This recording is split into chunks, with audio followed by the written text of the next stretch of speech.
مذاق اڑانے والوں کی قسمیں اہل علم نے دو قسمیں بتائی ہیں. یہ عموماً ہم انسانوں میں پائی جاتی ہیں، لیکن ہم دین کا مذاق اڑانے سے بچیں. اللہ مجھے اور آپ کو محفوظ رکھے. مذاق اڑانے والوں کی دو طرح کی قسمیں ہیں. یہ قسم وہ جو صاف الفاظ میں مذاق اڑاتے ہیں، صاف الفاظ میں. جیسے ابھی ہم نے عبداللہ بن عمر رضی اللہ عنہ کی روایت بتائی سورہ توبہ کی آیت کی تفسیر میں کہ اس نے کہا ان علماء اور ان قاریوں سے زیادہ جھوٹا میں نے کسی کو نہیں دیکھا اور پیٹ بھرے نہیں دیکھا، بزدل کسی کو نہیں دیکھا. کہا یہ صاف الفاظ سے مذاق ہے.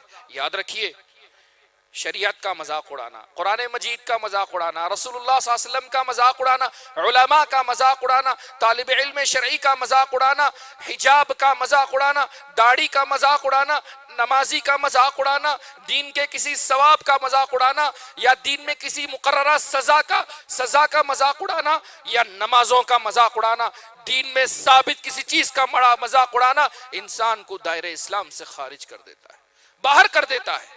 یہ ایک تو صاف مذاق ہے.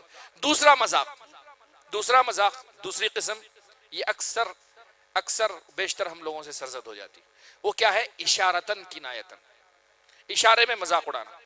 اس کی حفاظت کرنی چاہیے. کیوں؟ کیسے؟ سب سے پہلے بتاتا ہوں. اشارے سے مذاق کرنا کیا ہے کہ انسان صاف الفاظ میں مذاق نہ اڑائے، آنکھ سے اشارہ کرے یا پھر ہاتھ سے اشارہ کرے. یہ کنایتن مذاق، مبہم مذاق ہے. یاد رکھیے اس کی بھی پکڑ ہے، اس کی بھی پکڑ ہے. کیوں؟ سورہ یاسین آپ نہیں پڑھتے؟ اللہ نے کہا اليوم نختم على افواههم وتكلمنا ايديهم وتشهد ارجلهم بما كانوا يكسبون. اللہ نے کہا کل ہم ان کے منہ کو مہر لگا دیں گے، ان کے ہاتھ بات کریں گے، ان کے پیر بات کریں گے. ہر گناہ کے بارے میں انسان کی گواہی دی جائے گی، خود انسان کے اعضاء گواہی دیں گے. یاد رکھو، بعض مرتبہ آپ سمجھ رہے ہیں کہ جس کا مذاق اڑایا گیا اس نے دیکھا نہیں ہے، لیکن رب العالمین تو دیکھ رہا، کرامن کاتبین تو لکھ رہے ہیں. کل تمہیں اس کا جواب دینا پڑے گا.